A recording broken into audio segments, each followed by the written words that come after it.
Assalamualaikum warahmatullahi wabarakatuh. Alhamdulillah wa syukru ala ni'amillah amma ba'du. Pendengar dan pemirsa Mutiara Pagi RRI Bandung dimanapun Anda berada, bahagia sekali pagi hari ini kita jumpa kembali di Mutiara Pagi RRI Bandung bersama narasumber kami Ustazah Mas Dalifah SAG yang akan menyampaikan materi bahasan kita, hak seorang muslim terhadap muslim. Tentu pendengar, kita tahu bahwa sebagai seorang muslim kita selalu berusaha untuk meningkatkan kualitas dalam ketaatan kita kepada Allah. Salah satu upaya untuk menjaga hubungan baik dengan Allah, upaya pertama yang harus kita lakukan yaitu kita mampu menjaga berhubungan baik dengan sesama muslim yang lain. Pendengar, seperti apa hak seorang muslim terhadap muslim? Kita kupas tuntas bersama narasumber kami Ustazah Mas Dalifah SAG. Silakan Bu Ustazah. Bismillahirrahmanirrahim. Assalamualaikum warahmatullahi wabarakatuh. Assalamualaikum warahmatullahi wabarakatuh. Innal hamdalillah nahmaduhu wa nasta'inuhu wa nastaghfiruhu wa na'udzu billahi min syururi anfusina wa min sayyiati a'malina. May yahdillahu fala mudhillalah wa may yudlil fala hadiyalah. Asyhadu an la ilaha illallah wahdahu la syarikalah wa asyhadu anna Muhammadan abduhu wa rasuluh alladzi la nabiyya ba'dah. Rabbis shrah li sadri wa yassir li amri wahlul 'uqdatam min lisani yafqahu qawli. Pendengar dan pemirsa Mutiara Pagi RRI yang dirahmati Allah, dimanapun Anda berada, semoga senantiasa dalam lindungan dan dalam keberkahan Allah Subhanahu wa Ta'ala. Pada kesempatan kali ini kita akan membahas tema tentang hak seorang muslim terhadap muslim lainnya, sebagaimana yang diajarkan oleh Rasulullah SAW.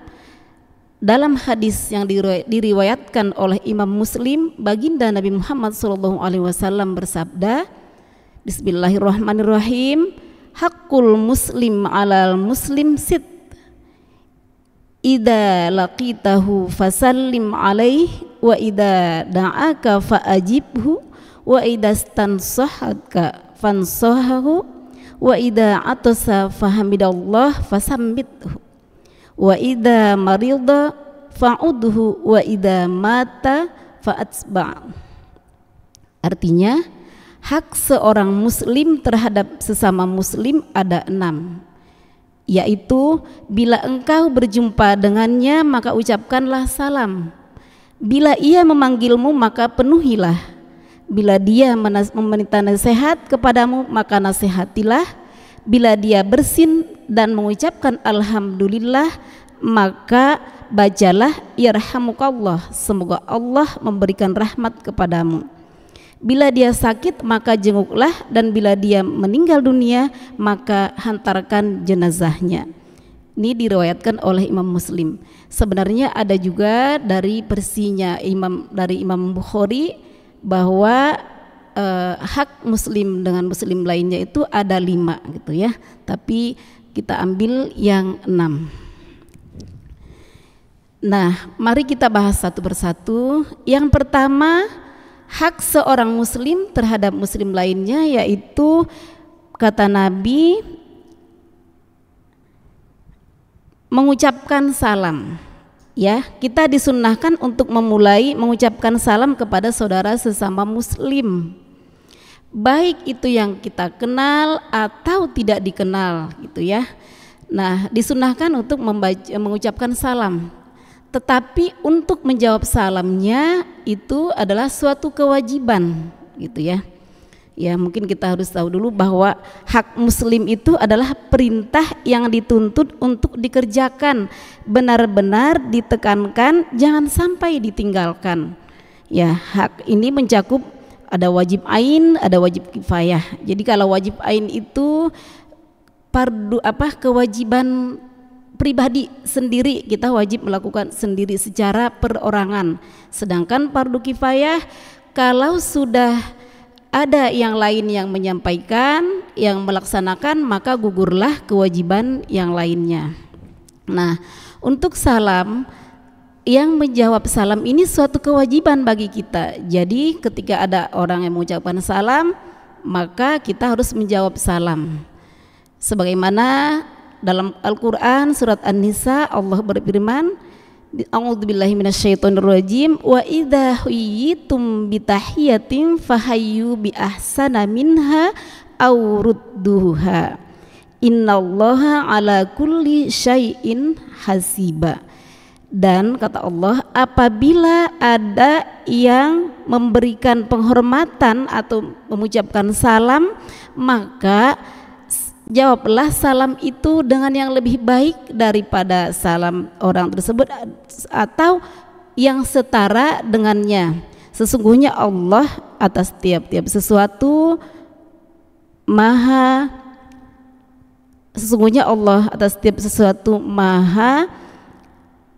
menghisap, ya, maha menghitung. Jadi di perhitungan setiap apapun balasannya ada. Jadi kalau mengucapkan salam, jawabannya dijawab yang lebih baik daripadanya atau yang setara dengannya. Kata-kata salam yaitu yang dimaksudkan Nabi Muhammad SAW adalah Assalamualaikum. Lalu jawabannya Waalaikumsalam, itu jawaban yang setara. Tetapi ada yang lebih baik yaitu Waalaikumsalam warahmah. Ya, kita menjawabnya dengan yang lebih baik, tambahan warahmah. Dan apa arti salam itu sebenarnya? Semoga keselamatan kepada kamu, kepada kalian, gitu ya. Dan dijawab dengan semoga juga keselamatan kembali kepada kalian yang mengucapkan, dan ditambahi dengan rahmah, semoga tambah kasih sayang Allah. Kemudian ada lagi yang lebih baik dengan jawaban Waalaikumsalam warahmatullahi wabarakatuh, ya. Jadi ada lagi yang lebih baik lagi jawabannya dengan yang lebih sempurna, dengan menjawab yang artinya dan keselamatan kepada kamu semua dan rahmat dari Allah, kemudian Allah juga memberikan keberkahan. Begitu yang terbaiknya secara sempurnanya. Nah, namun kata-kata tambahan rahmah dan wabarakatuhnya itu hanya sebagai sunnah, ya. Jadi ucapannya sebuah sunnah. Jadi bukan termasuk wajib. Wajib menjawab salam minimal Waalaikumsalam, ya. Nah, sebenarnya kenapa sih kita harus mengucapkan salam, gitu ya, ketika bertemu? Bahwa ketika kita bisa mengucapkan salam dengan sesama di antara sesama kita apabila bertemu, maka itu akan menjadikan kita saling mempererat persaudaraan, gitu ya.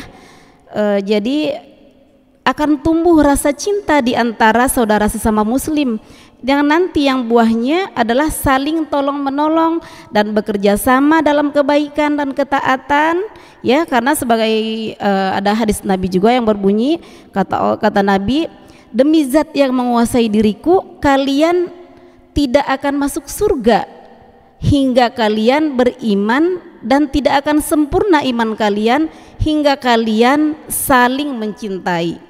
Kemudian Nabi bersabda, tidakkah aku tunjukkan kepada kalian sesuatu yang jika kalian melakukannya maka kalian akan saling mencintai, yaitu sebarkanlah salam di antara kalian. Jadi selain tadi hadis Nabi yang sebagai apa, yang hadis tentang hak muslim ini, kemudian dalam hadis lain ditegaskan kembali bahwa kata Nabi, sebarkanlah salam di antara kalian. Nanti ketika disebarkan salam di antara kita, maka kita akan tumbuh saling mencintai, saling rasa tolong menolong. Mudah-mudahan tolong menolongnya juga insya Allah yang dalam ketaatan, bukan salam seperti salam pada umumnya, misalnya salam di jalanan hanya sekedar, tidak boleh salamnya mengolok-olok gitu ya, hanya mempermainkan salam atau hanya ingin mengganggu. Misalnya ada nggak salam yang mau pura-pura ada ya, misalnya yang suka bermain-main, nah itu tidak boleh ya. Jadi yang dimaksud salam ini adalah kesejahteraan, keselamatan yang betul-betul menjadi doa, bahwa kalau kita berdoa untuk orang lain, sejatinya doa itu adalah kembali kepada diri kita sendiri. Nah ini untuk yang pertama ya. Dan salam ini ada adab-adabnya ya, bahwa kalau orang yang berkendara mengucapkan salam lebih utama, lebih dahulu daripada orang yang sedang berjalan ya. Jadi orang yang berkendara mengucapkan salam kepada yang berjalan kepada yang sedang duduk, kemudian anak yang lebih muda atau orang yang lebih muda kepada yang lebih tua. Jadi sebenarnya salam itu siapa yang duluan mengucapkan salam, maka yang lebih dahulu yaitu kalau dia sedang berkendara, yang sedang berkendara mengucapkan salam dahulu diutamakan. Kemudian kalau yang sedang berjalan atau sedang berdiri ya kepada yang duduk, yang sedang berjalan atau yang sedang berdiri lebih diutamakan mengucapkan salam, memulai mengucapkan salam. Kemudian yang lebih muda kepada yang lebih tua. Nah, kapan saja salam diucapkan? Kapan saja seketika kita bertemu dengan sesama muslim, di mana saja ucapkan assalamualaikum, dan wajib dijawab oleh yang mendengarnya waalaikumsalam ya, minimal waalaikumsalam, yang terbaik waalaikumsalam warahmah atau waalaikumsalam warahmatullahi wabarakatuh gitu, agar tercipta nanti saling mencintai antara saudara. Karena kata Nabi juga, la yu'minu ahadukum hatta yuhibbu li akhihi ma yuhibbu li nafsihi gitu ya. Kata Nabi, tidak beriman seseorang di antara kamu sehingga dia mencintai saudaranya sebagaimana mencintai dirinya sendiri. Nah, kemudian yang kedua yaitu memenuhi undangan. Jadi jika ada undangan dari saudara, kerabat, tetangga, ya kita wajib memenuhi undangannya. Apabila diundang, berarti kalau nggak diundang gimana? Berarti kalau nggak diundang kita tidak boleh datang, gitu ya. Nah, jadi kalau yang kita diundang wajib datang, kecuali ada uzur, ya. Selama tidak ada uzur maka wajib datang jika diundang. Siapapun yang mengundangnya, jika itu untuk kebaikan bukan kemaksiatan, maka wajib datang. Jangan pilih-pilih undangan. Misalnya ada dua yang mengundang, ternyata yang satu undangannya orang yang misalnya yang disegani, dihormati, atau yang punya lebih ke secara materi gitu ya, nanti makannya prasmanan. Yang satu undangannya di rumah aja dan biasa-biasa saja. Lalu memilih, pilihannya dipilih yang mana? Pilihannya dipilih yang paling enak makanannya, prasmanan, atau mungkin yang undangnya orang yang karena berpangkat atau materinya lebih gitu ya. Padahal nggak boleh seperti itu. Jadi gimana caranya? Kalau misalnya ada dua undangan, maka dahulukanlah yang mengundang duluan. Siapa yang mengundang pertama, maka itulah yang kita dahulukan untuk mendatanginya. Ya, kemudian baru kemudian yang undangan berikutnya. Jangan pilih-pilih ketika kita, karena itu berarti bukan akhlak seorang muslim. Baik pendengar dan pemirsa dimanapun Anda berada, terima kasih Anda masih bersama kami di Mutiara Pagi RRI Bandung. Pagi hari ini kita bersama Ustazah Mas Dalifah Sarjana Agama membahas tentang hak seorang muslim terhadap muslim. Ternyata luar biasa pendengar, ketika kita menjadi seorang muslim, ada hak muslim yang lain yang patut kita lakukan atau wajib kita lakukan. Salah satu diantaranya ketika saudara kita menyampaikan salam, wajib kita untuk menjawabnya. Kemudian juga pendengar, ternyata luar biasa ketika kita menjawab salam, yang paling pendeknya dan yang panjang itu semua adalah doa. Paling tidak kita bisa menjawabnya lebih dari apa yang disampaikan oleh saudara kita. Pendengar, masih banyak lain kewajiban atau hak seorang muslim terhadap muslim yang lain. Kita akan mengikuti terus bersama Ustazah Mas Dalifa SAG di Mutiara Pagi RRI Bandung. Silakan Ustazah. Pendengar dan pemirsa Mutiara Pagi RRI yang dirahmati Allah dimanapun Anda berada, kita lanjutkan yang ketiga ya. Yang tadi yang kedua memenuhi undangan, yang ketiga adalah memberi nasihat apabila ada yang meminta nasihat ya. Jadi ketika kita dimintai nasihat oleh seseorang, saudara kita yang semuslim, maka kita wajib memberikan nasihat ya. Kita wajib memberikan nasihat apabila ada yang memintanya. Meskipun sebenarnya memang ada wajib amar, termasuk dengan amar ma'ruf nahi mungkar ya. Jadi termasuk amar ma'ruf nahi mungkar, kita wajib memberi nasihat jika kita diminta. Karena seringkali terjadi bahwa ada seseorang yang punya masalah, misalnya masalah besar, masalah berat, dan dia harus minta nasihat bagaimana caranya supaya masalahnya itu bisa diselesaikan. Kita sebagai seorang muslim, mungkin juga sebagai teman dekat atau mungkin sebagai tetangga atau sebagai keluarga, maka wajib memberikan nasihat kepada orang yang meminta nasihat. Siapa tahu dengan nasihat itu dia bisa mengurangi masalahnya, mengurangi bebannya. Dan insya Allah memang ketika ada orang yang curhat, kemudian kita jawab dengan penuh keikhlasan hati, tentunya sesuai dengan tuntunan Rasulullah SAW menganjurkan kepada kebaikan. Jadi ketika ada orang yang curhat atau minta nasihat, nasihatilah dengan baik ya, sebagaimana firman Allah, wa tawasau bil haqq wa tawasau bis sabar, dan saling menasihatilah kamu dalam kebenaran, kemudian saling menasihati dalam kesabaran gitu ya. Yang kita nasihati mungkin dia pernah berbuat maksiat misalnya, kemudian mengadu kepada kita, ingin minta nasihat. Jangan sampai dia khawatir dia tidak bisa diampuni dosanya oleh Allah. Maka kita sebagai yang dimintai nasihat, maka kita harus memberikan nasihat kepada yang meminta nasihat itu agar di jalan yang lurus, di jalan Allah, bahwa Allah akan menerima semua taubat siapapun gitu ya. Dosa sebesar apapun insya Allah Allah akan menerima taubatnya. Maka nasihatnya nasihati dengan baik.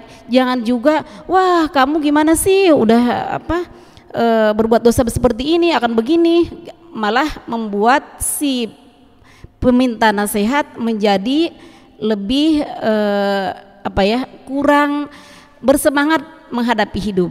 Kemudian mungkin ada yang dalam kesusahan minta juga nasihat, maka kita harus memberikan nasihat, memberikan nasihat tentang harus sabar menghadapi hidup, bahwa hidup kita ini harus sabar. Hanya ada dua dari Allah Subhanahu wa taala, bahwa kita harus sabar dan bersyukur. Sabar ketika menghadapi musibah, kemudian bersyukur jika kita mendapat sesuatu kenikmatan. Nah, itu untuk meminta nasihat. Jadi kita wajib ya Bapak Ibu pemirsa, kita wajib memberikan nasihat jika ada yang memintanya. Kalaupun tidak ada yang memintanya, kita pun wajib juga memberi nasihat kalau dirasa itu penting, sama dengan seperti amar ma'ruf nahi mungkar. Kalaupun tidak ada yang meminta nasihat, tapi kita melihat lingkungan kita, keluarga kita, sahabat, saudara perlu dinasehati, maka kita juga wajib memberi nasihat gitu ya. Kemudian yang keempat, mendoakan orang yang bersin ya. Apabila ada yang bersin, maka mendoakan yang bersin itu ketika dia mengucapkan alhamdulillah. Jadi kalau dia tidak mengucapkan alhamdulillah, maka tidak disunahkan atau tidak wajib menjadi, tidak harus menjawabnya. Tetapi kalau dia mengucapkan alhamdulillah, maka harus dijawab dengan yarhamukumullah. Jadi semoga Allah memberikan kasih sayang kepada kamu. Dan yang bersin harus menjawab lagi, yahdikumullahu wa yuslihu balakum. Kemudian yang kelima yaitu menjenguk orang sakit, ya. Jadi kewajiban kita menjenguk orang sakit. Menjenguk orang sakit suatu kewajiban bagi kita ketika ada orang yang sakit, tetangga kita, apalagi saudara dekat, kerabat. Jadi kita wajib menjenguknya, ya. Tapi sebenarnya ada yang menyebut wajib kalau nggak ada yang menjenguknya. Kalau misalnya ada juga yang menyebutkan fardu kifayah. Jadi boleh kalau sudah ada yang mewakili, maka menjenguk orang sakit. Misalnya dalam suatu komplek kita, di tetangga kita ada yang sakit, kemudian sudah ada dari kelompok, dari keluarga kita yang sudah menjenguk, maka sudah gugur kewajiban kita secara pribadi. Tetapi kalau yang sakit itu parah, kemudian dekat dengan rumah kita atau mungkin saudara kita, maka itu suatu kewajiban. Jadi namanya wajib ain, bukan lagi fardu kifayah, tapi wajib ain. Dan sejatinya memang kalau ada orang yang sakit, kita harus menjenguknya. Kenapa? Ketika kita menjenguk orang sakit, maka itu suatu obat bagi orang yang sakit, gitu ya. Jadi orang yang sakit itu merasa lebih terhibur hatinya. Merupakan jadi doa, ketika kita mendoakan orang sakit, maka hatinya juga jadi lebih nyaman. Dia merasa ada yang menolongnya, gitu ya. Ada yang memberikan motivasi bahwa sakitnya itu ringan misalnya. Walaupun sakitnya berat, kita tidak boleh mengucapkan atau menyebutkan bahwa sakitnya itu berat, gitu ya. Kita harus selalu memberikan kebahagiaan, memberikan hiburan, datang membawa buah-buahan misalnya, walaupun dia tidak makan. Misalnya yang makan siapa? Yang makan misalnya yang menjaganya, gitu. Otomatis itu juga suatu kebaikan bahwa yang menjaganya juga butuh nutrisi untuk menjaga yang sedang sakit. Dan yang sedang sakit kita doakan. Apa doanya? Allahumma rabban nas adhibil ba'sa isfi anta syafi la sifaa illa sifauka sifaan ajilan la yughadiru sakoman. Atau kita sebutkan lagi la ba'sa tuhurun insyaallah, bahwa sakitnya itu nanti akan disembuhkan oleh Allah. Allah lah yang maha penyembuh, gitu ya. Dan sakitnya akan menggugurkan dosa-dosanya. Jadi kita akan menyampaikan kepada yang sakit bahwa yang sedang sakit akan baik-baik saja. Kemudian yang keenam, kewajiban hak seorang muslim terhadap muslim yang keenam yaitu mengantarkan dan mengiringi jenazah. Ya, ketika ada yang meninggal, mengantarkan dan mengiringi jenazah, ternyata itu suatu kewajiban, tapi itu kewajiban fardu kifayah, ya. Fardu kifayah itu jika sudah ada beberapa orang yang melaksanakannya, maka gugurlah kewajiban secara pribadi. Tetapi kalau memang misalnya hanya satu orang di situ, kemudian yang meninggalnya satu orang, yang ada orangnya satu, maka jadilah wajib ain, wajib bagi dirinya sendiri untuk mengurus dan mengantarkan jenazahnya. Bahwa kata Nabi, kalau mengiringi jenazah itu dapat 2 qirat pahalanya, yaitu dapat 1 qirat itu kata Nabi sama dengan 1 gunung Uhud. Berarti ketika mengantarkan sampai mengiringi jenazahnya, diikuti semua prosesi jenazah, berarti akan mendapat 2 qirat, yaitu 2 gunung Uhud. Itulah yang yang keenam, ya. Baik pendengar dan pemirsa dimanapun Anda berada, terima kasih Anda masih bersama kami di Mutiara Pagi RRI Bandung. Alhamdulillah wa syukru ala ni'amillah. Ustazah Mas Dalifah SAG pagi hari ini menemani Anda dengan hak seorang muslim terhadap muslim. Begitu banyak telah beliau paparkan di kesimpulan terakhir pertemuan kita di pagi hari ini. Silakan Bu Ustazah untuk menyampaikan poin-poin yang sangat penting yang untuk bisa diingat kembali oleh pendengar dan pemirsa dimanapun Anda berada. Silakan. Pendengar dan pemirsa Mutiara RRI Pagi yang dirahmati Allah, dimanapun Anda berada, semoga senantiasa dalam lindungan dan keberkahan Allah Subhanahu wa Ta'ala. Mari kita ambil kesimpulan pada tema hari ini tentang hak seorang muslim kepada muslim lainnya, yaitu ada 6. Yang pertama, mengucapkan salam. Jadi kita ketika bertemu dengan saudara sesama muslim, maka ucapkanlah salam dan dijawab, dan kewajiban bagi yang mendengarnya dengan mengucapkan, jika dia ucapkan assalamualaikum maka jawablah dengan waalaikumsalam atau waalaikumsalam warahmah, atau yang lebih sempurna waalaikumsalam warahmatullahi wabarakatuh. Kemudian yang kedua, memenuhi undangan. Jika ada undangan dari saudara, kerabat, siapapun, kalau itu undangan kebaikan maka wajib dihadiri. Kemudian yang ketiga, memberi nasihat jika diminta nasihat. Kemudian yang keempat, mengucapkan tasmid, yaitu dengan ucapan yarhamukallah, semoga Allah memberikan rahmat kepadamu, kepada orang yang bersin jika dia mengucapkan alhamdulillah. Kemudian yang kelima, menjenguk orang sakit. Dan yang keenam adalah mengantarkan jenazah. Mudah-mudahan kita semuanya bisa melaksanakan yang diperintahkan oleh Rasulullah SAW sebagai hak seorang muslim terhadap muslim lainnya. Mudah-mudahan kita bisa melaksanakannya dengan baik.